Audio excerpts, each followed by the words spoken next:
नमस्कार दोस्तों, स्वागत है आप सबका हमारे YouTube चैनल पर। आइए डालते हैं एक नजर दिन भर की 10 बड़ी खबरों पर।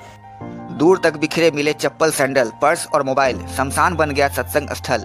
यूपी के हाथरस में सत्संग में मची भगदड़ में 124 लोगों की मौत हो गई, जबकि सैकड़ों लोग घायल हुए हैं। सत्संग का आयोजन भोले बाबा उर्फ बाबा नारायण हरि के संगठन ने किया था। मरने वालों में 7 बच्चे और 100 से ज्यादा महिलाएं शामिल हैं। दर्दनाक हादसे के बाद सत्संग स्थल शमशान घाट जैसा बन गया है। यहाँ लाशों का ढेर लगा था। सड़क किनारे खेत में पानी भरा था। कीचड़ हो रही थी। भागने के चक्कर में श्रद्धालु पानी और कीचड़ में फंसकर गिर गए। इसके भीड़ के दबते चले गए। महिलाओं, बच्चों के मुंह और नाक में कीचड़ भर गया था। भीड़ में कुचलने और दम घुटने से अधिक लोगों की मौतें हुई हैं। खेतों में लोगों के पैरों के निशान भयावह मंजर बयां कर रहे हैं। महिलाओं और बच्चों के चप्पल, सैंडल, पर्स और मोबाइल बिखरे पड़े हुए हैं। सड़क किनारे लगे चप्पल, सैंडल के ढेर को लोग देखते हुए दिखाई दिए। हाथरस के सिकंदराराव के नेशनल हाईवे स्थित गांव फुलरई मुगलगढ़ी के सहारे खेतों में आयोजित नारायण साकार हरि उर्फ भोले बाबा के सत्संग के समापन के बाद मची भगदड़ में करीब 124 लोगों की मौत हो गई।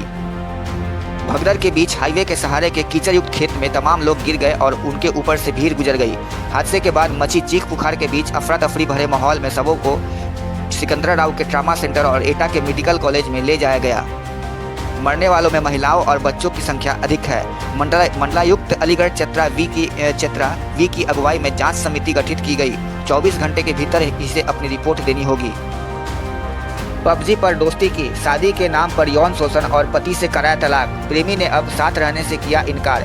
गोपालगंज जिले के उचका गांव थाना क्षेत्र के मकसूदपुर गांव के एक युवक के खिलाफ आगरा की एक महिला ने थाने में प्राथमिकी दर्ज कराई है। उसमें महिला ने युवक पर शादी के नाम पर यौन शोषण करने, फिर गर्भपात कराने, पति से तलाक कराने और अब साथ रहने से इनकार करने का आरोप लगाया है। फिलहाल पुलिस मामले की जांच में जुट गई है। जानकारी के मुताबिक मामला उत्तर प्रदेश के आगरा जिले के मदन मोहन गेट थाना क्षेत्र के कटरा मदारी खान निवासी महिला फरहीन से जुड़ा है। महिला का आरोप है कि उसका वर्ष 2021 में थाना क्षेत्र के मकसूदपुर गांव के आगरा में रह रहे एक युवक के साथ पबजी खेलने के दौरान संपर्क हो गया। संपर्क के बाद दोनों का धीरे धीरे आगरा के ही एक होटल में इस कदर मिलना जुलना शुरू हुआ कि दोनों में प्यार हो गया। इस बात को दरकिनार करके कि महिला शादीशुदा है। महिला का आरोप है कि युवक उसे प्यार के जाल में फंसाकर होटल में उसका लगभग 1 वर्ष तक यौन शोषण करता रहा। महिला के दबाव डालने पर युवक ने उसे गोपालगंज बुलाकर मोनिया चौक पर स्थित हनुमान मंदिर में सिंदूर लगाकर और मंगलसूत्र पहनाकर शादी कर ली। इसके बाद 9-10 महीने तक उत्तर प्रदेश के तमकुही राज्य के एक होटल में ले जाकर यौन शोषण करने लगा। उसके बाद वह नवंबर 2022 में गर्भवती हो गई, लेकिन युवक ने यह कहते हुए उसका गर्भपात करा दिया कि साथ रहेंगे तब बच्चा को जन्म देंगे, लेकिन अब युवक ने साथ रहने से इनकार कर दिया है। महिला का यह भी आरोप है कि इसके पूर्व आरोपी युवक उसके पति को भड़काकर दोनों का तलाक करवा चुका है। बीते 20 जून को उसके घर से मिलने जाने पर आरोपी युवक और उसके परिवार के अन्य सदस्यों ने उसके साथ मारपीट करने के बाद उसके पास रखे रुपए, मंगलसूत्र और मोबाइल छीन लिया। महिला को कमरे में बंद कर सभी आरोपी फरार हो गए। वहीं मोबाइल से सबूत मिटाने के लिए मोबाइल को रीसेट कर दिया गया है। हिंसा, नफरत पर राहुल के बयान के बाद कांग्रेस कार्यालय में तोड़फोड़। राहुल गांधी ने संसद में जो कहा उसका सबूत दक्षिणपंथी समूह ने संसद के बाहर कांग्रेस के कार्यालय पर हिंसा से दे दिया। हिंसा और नफरत पर संसद में राहुल गांधी द्वारा दिए गए बयान के बाद उनका विरोध शुरू हो गया और गुजरात में कांग्रेस के कार्यालय में कथित तौर पर तोड़फोड़ की गई। कांग्रेस ने आरोप लगाया है कि सोमवार देर रात अहमदाबाद में राजीव गांधी भवन स्थित कांग्रेस कार्यालय में बीएचपी, बजरंग दल जैसे संगठनों के कार्यकर्ताओं ने तोड़फोड़ की। राहुल गांधी का यह विरोध इसीलिए हो रहा है कि उन्होंने संसद में सोमवार को आरोप लगाया था कि बीजेपी और संघ हिंसा और नफरत फैलाते हैं। इसको बीजेपी और खुद पीएम मोदी ने कहा था कि राहुल हिंदुओं को हिंसक होने का आरोप लगाकर पूरे हिंदू समाज का अपमान कर रहे हैं।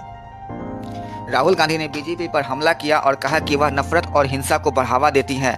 उन्होंने कहा, जो लोग खुद को हिंदू कहते हैं वे केवल हिंसा, नफरत और झूठ के बारे में बात करते हैं। इस पर प्रधानमंत्री नरेंद्र मोदी ने राहुल के भाषण को बीच में रोकते हुए कहा कि पूरे हिंदू समुदाय को हिंसक बताना एक गंभीर मामला है।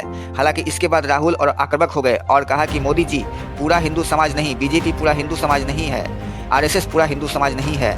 संसद में इसी बयान को लेकर बीजेपी ने राहुल गांधी और कांग्रेस को हिंदू समुदाय का विरोधी बताने की कोशिश की। इसको लेकर ही कई जगहों पर कांग्रेस का विरोध किया गया। कांग्रेस नेता और पार्टी प्रवक्ता हेमंत रावल ने एएनआई से कहा कि बीजेपी, बजरंग दल और बीएचपी से जुड़े लोगों ने देर रात अहमदाबाद में कांग्रेस कार्यालय पर पथराव किया। उन्होंने कहा कि यह हमला राहुल गांधी द्वारा संसद में दी गई हिंदुओं पर टिप्पणी के विरोध में किया गया है। रईसजादे की शराबखोरी का शिकार हुआ पूरा परिवार, न्याय की आस लगाए दर-दर भटक रहे परिजन। सागर जिले के जरू आखेरा चौकी क्षेत्र में बीती 19 तारीख की शाम लगभग 5 बजे शराब के नशे में चूर एक रईसजादे ने अमन बिरला के कारण 4 लोगों की सड़क हादसे में दर्दनाक मौत हो गई थी। घटना का शिकार हुए 4 में से 3 लोग एक ही परिवार के सदस्य थे, जिनमें एक नाबालिग बच्ची भी शामिल थी। गौरतलब है कि घटना स्थल पर प्रत्यक्षदर्शियों द्वारा लिए गए फोटो वीडियो में स्पष्ट तौर पर आरोपी अमन बिरला की गाड़ी में शराब की कुछ बोतलें स्पष्ट दिखाई दे रही हैं। फिर भी घटना के बाद से ही आरोपी के प्रति पुलिस का रवैया बेहद नरम दिखाई दे रहा है। आज इस घटना को लेकर लगभग 13 दिन बीत चुके हैं, लेकिन अब तक आरोपी पर ठोस कार्रवाई नहीं हुई है। इस हादसे के बाद मृतकों के परिजनों ने नरायवली थाना पुलिस पर गंभीर आरोप लगाए हैं। इनका कहना है कि यह हादसा कारित करने वाला अमन बिरला नाम का युवक एक रईस परिवार का सदस्य है, जो आदतन नशेबाज है। हादसे वाले दिन भी वह शराब के नशे में धुत था, लेकिन पुलिस ने युवक को वीआईपी ट्रीटमेंट दिया। उसको हवालात में कूलर लगाकर रखा गया। उसके ब्लड के सैंपल देने में देरी की गई। कुल मिलाकर इस केस को कमजोर करने के प्रयास किए जा रहे हैं और पुलिस के इसी ढुलमुल रवैये की वजह से हादसे में 13 दिन बाद भी आरोपी की कोई ठोस कार्रवाई नहीं की गई। अब मामले में मृतक राम नरेश ठाकुर के घर शोक सभा में उपस्थित क्षत्रिय समाज के साथ कई अन्य समाजों ने पीड़ित के साथ हुए अन्याय के विरुद्ध आवाज उठाने की बात करते हुए प्रशासन को चेतावनी दी है। इंदौर के दिव्यांग अनाथ आश्रम में 5 बच्चों की मौत, 34 बीमार। इंदौर में दिव्यांग बच्चों के एक अनाथ आश्रम में बीते 72 घंटों में 5 बच्चों की संदेहास्पद हालत में मौत से हड़कंप मच गया है। 34 से ज़्यादा बच्चे बीमार हैं, इनमें 2 की हालत गंभीर है। आश्रम संचालिका के साथ ठहाका लगाते वायरल वीडियो में नजर आए एसडीएम को लाइन अटैच किया गया है। राज्य सरकार ने पूरे मामले की जाँच बैठा दी है। मामला सामने आने के बाद राजनीति शुरू हो गई है। इंदौर के पंचकुइया इलाके में युग पुरुष धाम आश्रम है। आश्रम की प्राचार्य डॉक्टर अनिता शर्मा है। आश्रम में 200 से ज़्यादा बच्चे हैं। बीती 30 जून को एक बच्चे की मौत हुई थी। इसके बाद अगले 48 घंटों में 4 और बच्चे काल के गाल में समा गए। मंगलवार 2 जुलाई को 29 बच्चों को चाचा नेहरू अस्पताल में भर्ती किया गया तो हंगामा बरपा।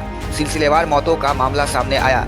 आश्रम संचालक ने दावा किया कि जिन 5 बच्चों की मौत हुई उनमें से 2 को मिर्गी आदि थी। अन्य 2 की मौत के पीछे ब्लड इन्फेक्शन और फूड पॉइजनिंग की संभावनाएं जताई जा रही है। मृत बच्चों के नाम शुभम, उपकरण, आकाश, शुभ, दिव्या और छोटा गोविंद है। इन सभी की उम्र 5 से 15 साल के बीच है और ये सभी अनाथ थे। शुरुआती जानकारी के अनुसार जिन 29 बच्चों को अस्पताल में भर्ती कराया गया है उनकी उम्र 5 से लेकर 18 साल के बीच है। बीमार बच्चों में सबसे ज़्यादा 12 से 18 उम्र के बीच के बच्चे हैं।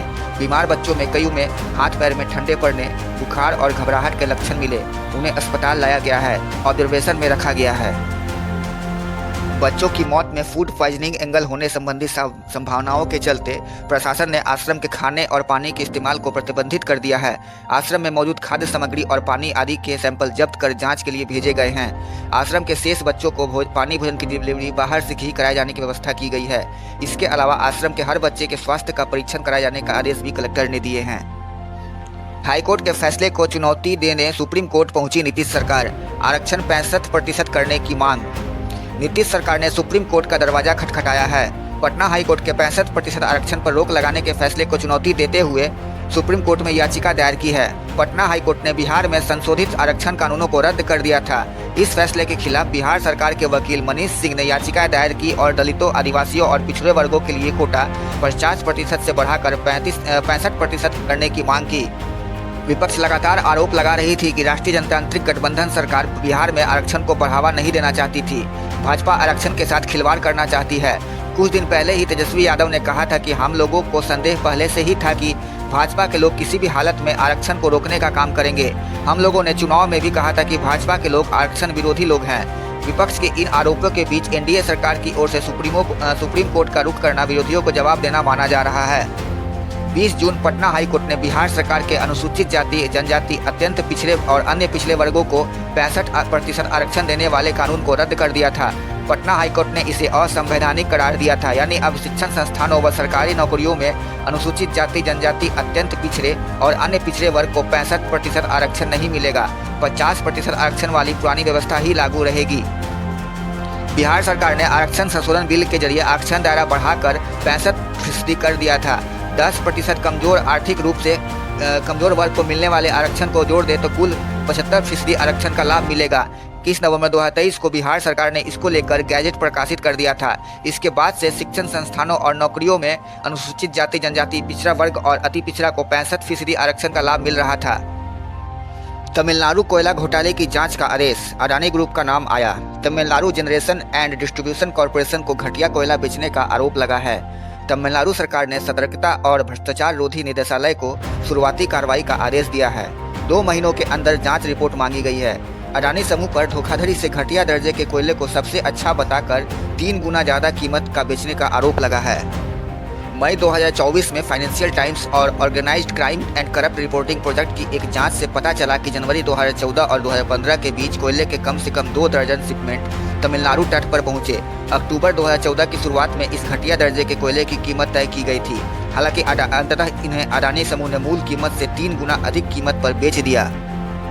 2018 में चेन्नई स्थित भ्रष्टाचार विरोधी समूह अरपोपोर यक्कम ने तत्कालीन AIMD के सरकार के पास एक शिकायत दर्ज कराई थी, जिसमें आरोप लगाया गया था कि अडानी समूह ने 2012 और 2016 के बीच PANGEDCO से अधिक पैसा लिया और 6066 करोड़ रुपए का मुनाफा कमाया।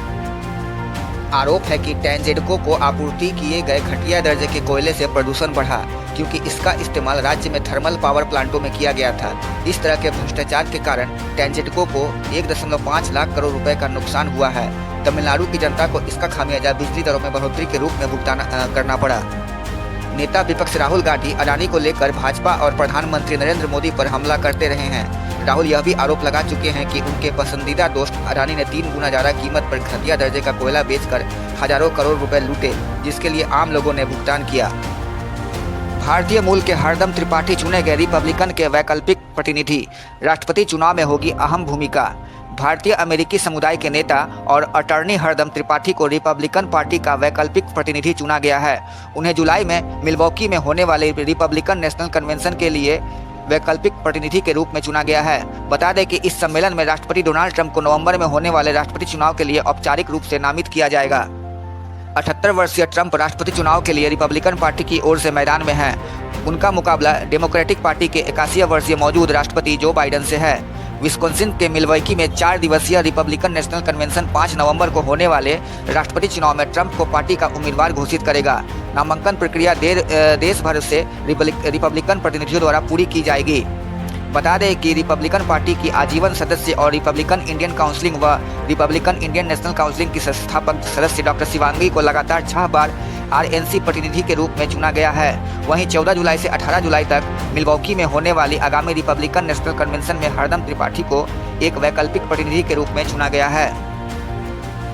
रिपब्लिकन पार्टी से लंबे समय से जुड़े त्रिपाठी ने कहा, RNC में राष्ट्रीय प्रतिनिधि के तौर पर मैं पहली बार काम कर रहा हूं और अमेरिका में होने वाले ऐतिहासिक चुनाव में फ्लोरिडा के 15वें संसदीय जिले का प्रतिनिधित्व करना सम्मान की बात है।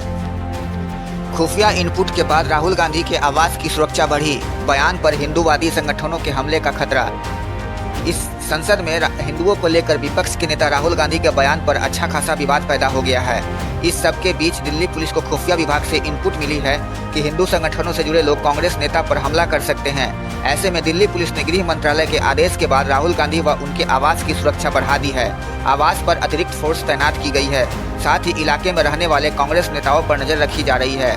नई दिल्ली ने खुफिया तंत्र को अलर्ट कर दिया है। कांग्रेस नेता राहुल गांधी ने सोमवार को हिंदुओं को लेकर बयान दिया था। इसके बाद दिल्ली पुलिस को देर रात इनपुट मिले कि हिंदू संगठनों के नेता राहुल गांधी पर हमला कर सकते हैं। इस संगठन के लोग नई दिल्ली इलाके में पोस्टर व बैनर आदि लगा सकते हैं। राहुल गांधी के आवास पर 2 प्लाटून फोर्स तैनात की गई है। एक प्लाटून में 16 से 18 पुलिसकर्मी होते हैं। इसके अलावा तुगलक रोड थाने से 8 से 20 अतिरिक्त पुलिसकर्मी तैनात किए गए हैं। नई दिल्ली जिले के बॉर्डर सील कर दिए गए हैं। चेकिंग के बाद ही लोगों को नई दिल्ली में प्रवेश करने दिया जा रहा है। नई दिल्ली इलाके में पेट्रोलिंग भी बढ़ा दी गई है। मुंबई आतंकी हमले के आरोपी तहव्वुर राना को जल्द भारत लाने की बंधी उम्मीद, अमेरिकी वकील का दावा।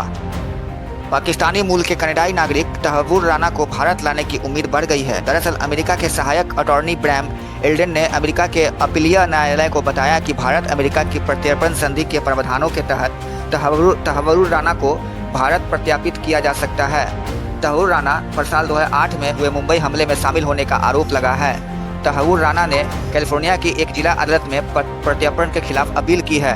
तहव्वुर राना को भारत प्रत्यर्पित करने के लिए भारत सरकार के अनुरोध को अमेरिकी सरकार ने मंजूर कर लिया था, लेकिन इसके खिलाफ तहव्वुर राना ने अमेरिका की जिला अदालत में बंदी प्रत्यक्षीकरण याचिका दायर कर दी, जिससे राना का भारत प्रत्यर्पण अटक गया था।